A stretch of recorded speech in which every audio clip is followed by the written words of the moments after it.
It was a stupid fucking idea, I know. In my defense, though, it really felt like I had no other choice. I had procrastinated all throughout the year, letting assignment after assignment pile up until a mountain of academic work glared down at me weeks before my finals.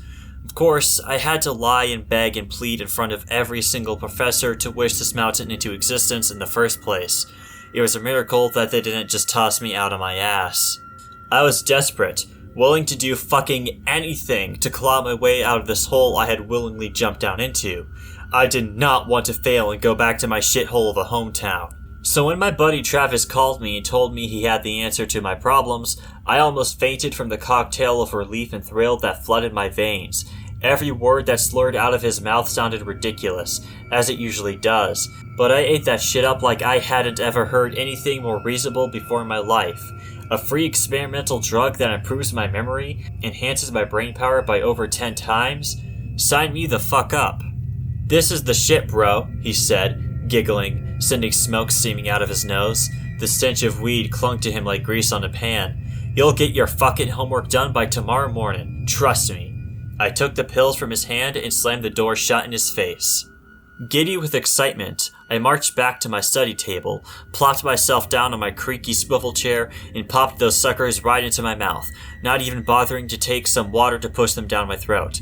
My father would have called me a junkie had the old fucker still been alive. I shook my head with a chuckle, threw my headphones on, and immediately tackled my work with renewed vigor. The effects were almost immediate.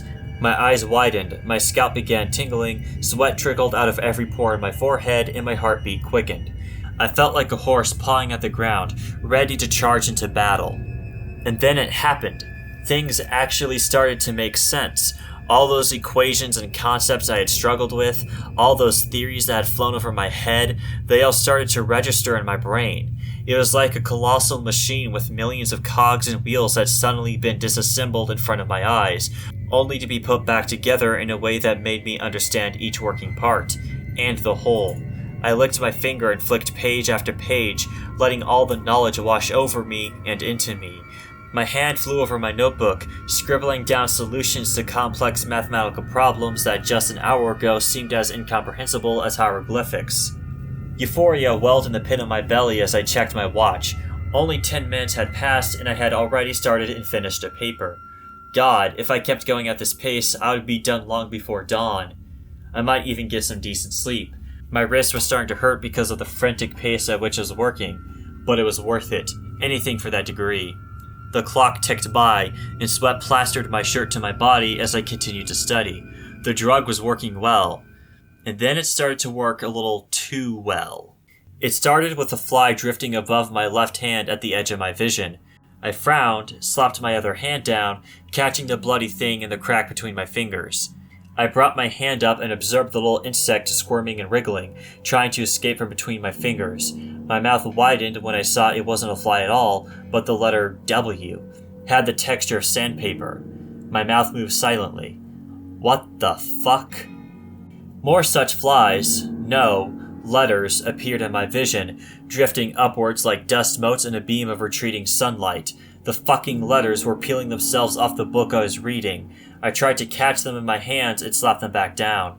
No, you little fucks. You're not running away. Not when I'm this close to saving my glorious academic career. I furiously swatted at them, but they refused to obey, slipping out of my grasp at the very last moment, almost every single time. My attempts to smite them down seemed to have enraged them, for they froze, 100 letters getting stuck in the air before exploding into a frenzy, coalescing into a shivering and swirling mass, like those shifting black clouds made by mosquitoes above a person's head in a tropical jungle. Then the letters swarmed me, nipping and scratching at my flesh. I yelped and tried to bat them off as I stumbled and fell out of my chair and onto my ass. The pain was excruciating, like 1,000 needles slowly sinking into the flesh of my face and neck. Tears ran in rivulets down my cheeks as I writhed on the floor. It's not real, I told myself. Just a bad trip. Yeah, a bad trip. Shouldn't have taken an untested drug that was still in the experimental stage, you fool. Just a bad trip. And with that thought, the letters were gone. But not the pain. No, That remained, a throbbing, pulsating suggestion that maybe what I had just experienced hadn't been a drugged raw delusion. I sucked in a couple of panicked breaths and gingerly touched my face. The skin felt raw, and my trembling fingers came off hot and sticky. They were coated with blood and some strange yellow fluid. Was that pus? Good God. I pushed myself into my hands and knees. A scream threatened to rip from my throat at what I saw. The floor was gone, and not just of my room, but the floors of all the rooms below mine, right down to the fucking ground.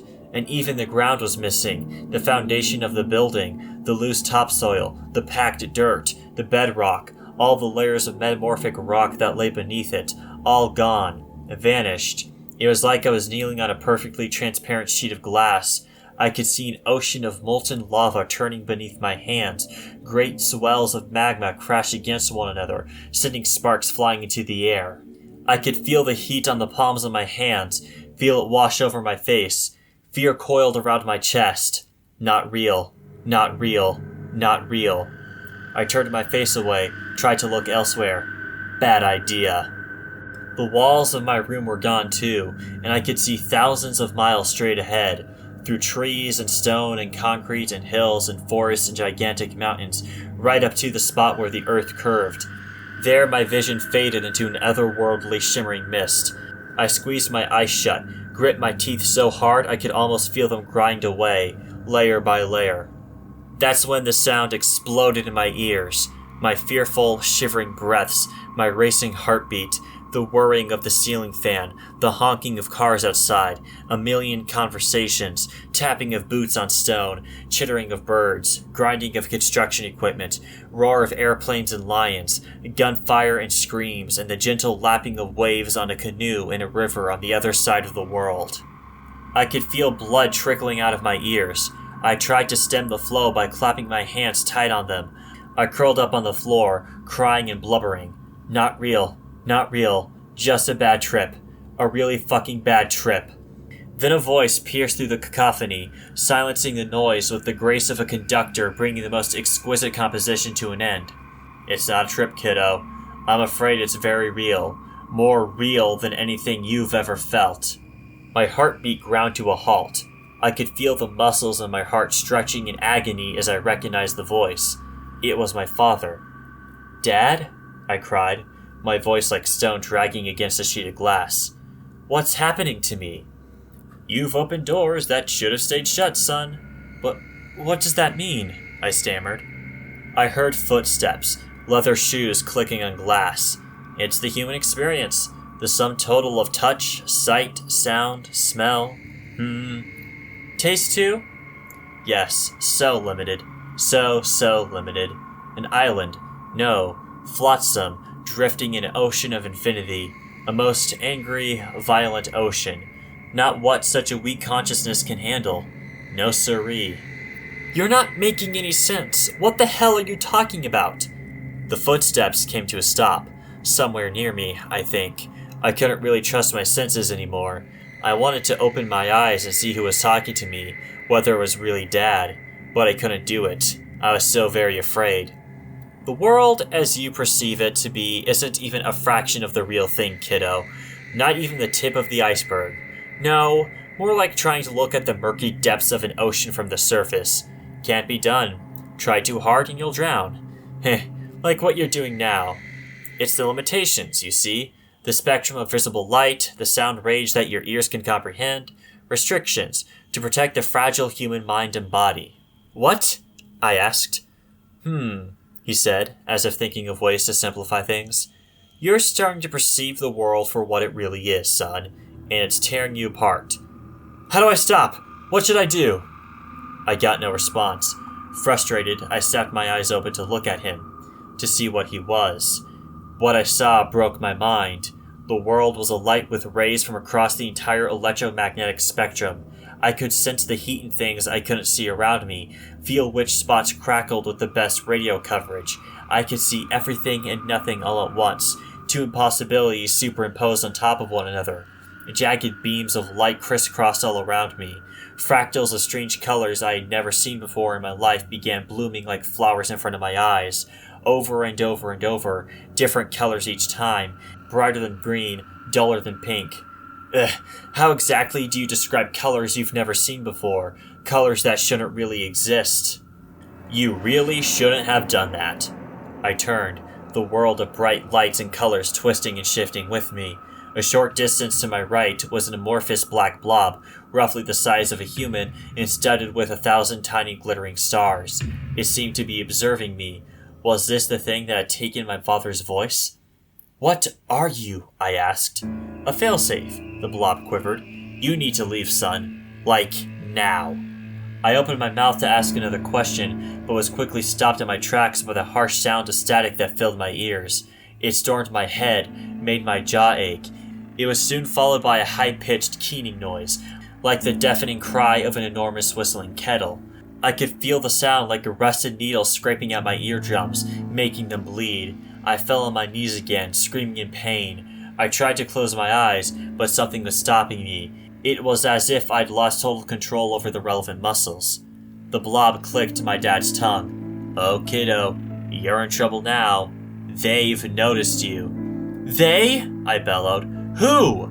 "The ones who see the world for what it is, live in it, colossal monsters that rule the ocean of infinity." The sound grew louder, more excruciating. "What the fuck are you talking about? Make this stop, please!" The sounds vanished with a pop, leaving me with the hollow hum of a wounded ear. My neck turned, involuntarily, to my left. I tried to fight it, but was completely incapable of doing so. A tear opened up in the air in front of me, a thin vertical beam of light that cut through everything that should be. The maddening swirls of lights and colors danced away from it, almost as if by conscious decision. The gash widened and plain white light spilled out. My gaze was forcibly drawn towards the light, towards the wound in the air. My spine shivered as I saw the immensity of the space beyond. It filled me with terrifying awe. How could something this large exist? This space seemed to dwarf the universe itself. No, it encompassed it, contained it within itself like a matchbox in a skyscraper. Something immense hauled itself around in that space, something larger than a planet and sentient. It observed me with a certain bemused curiosity. I could feel the weight in its gaze, like I was trapped underground after a cave collapse and the rocks and boulders were ever so slowly sinking into my back, squashing me flat like a bug. My chest felt hollow as it shook with each rasping breath. Then I felt a tug on my head and I was melting, turning less and less solid, before spiraling towards the hole like water swirling down a bathtub drain. "Hang on, this is gonna hurt." I was on fire. The heat of a furnace blasted out from within me, consuming my bones and flesh. I howled as the crimson flames licked at my existence, devouring me layer by layer. Then I was out. I woke up gasping, desperately trying to squeeze in as much air as I possibly could into my starving lungs. Sweat seemed to ooze out of me. I was lying flat on my back, gazing up at the whirring ceiling fan of my dorm room. My head lolled to the right and I noticed the impossible traces of the fire, scorch marks on the charred hardwood floor beneath me. Dear God, it was real. My heart thudded in my ribcage as a cold realization slowly sank into my brain. That what I had seen and felt was real and not a drug-induced hallucination was not what scared me so bad. No, what truly frightened me was that I wanted to see it all, feel it all again. The colors, the lights, the sounds, the magnificence of it all. My soul was drawn to it like a moth to lava. My world, as I was now experiencing it, was solid and bland, held no interest for me anymore. And I knew that as much as the thought frightened me, I was going to find Travis again, and see if he had any more of those damn pills.